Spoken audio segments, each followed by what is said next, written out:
हम गुंजन चौधरी मैथिली गुंजन चैनल पर समस्त मिथिलावासी के प्रणाम करै छी। आई हम एकटा सावन स्पेशल कांवड़ के गीत प्रस्तुत करऽ जाइ छी। आशा करै छी जे ई गीत अहाँ सबके जरूर पसंद आयत। तहन अहाँ सब सुनल जाओ। भार कांवड़ के जकरा सहलो नहीं जाए, भार कांवड़ के जकरा सहलो नहीं जाए, तकर कांवड़ के जल कोना चढ़तै गे माई, तकर कांवड़ के जल कोना चढ़तै गे माई। भार कांवड़ के जकरा सहलो नहीं जाए, तकर कांवड़ के जल कोना चढ़तै गे माई।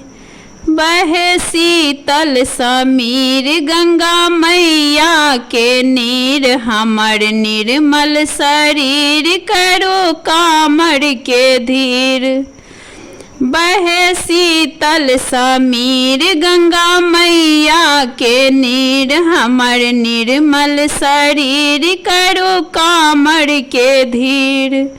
जकरा देखैला पूनम के चांद उगी जाए, तकर कांवड़ के जल कोना चढ़तै गे माई, तकर कांवड़ के जल कोना चढ़तै गे माई। भार कांवड़ के जकरा सहलो नहीं जाए, भार कांवड़ के जकरा सहलो नहीं जाए, तकर कांवड़ के जल कोना चढ़तै गे माई।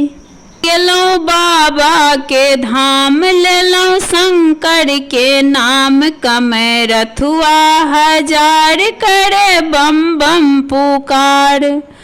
दर्शनिया के रही रही कजिया ललचाई, दर्शनिया के रही रही कजिया ललचाई, तकर कांवड़ के जल कोना चढ़तै गे माई, तकर कांवड़ के जल कोना चढ़तै गे माई।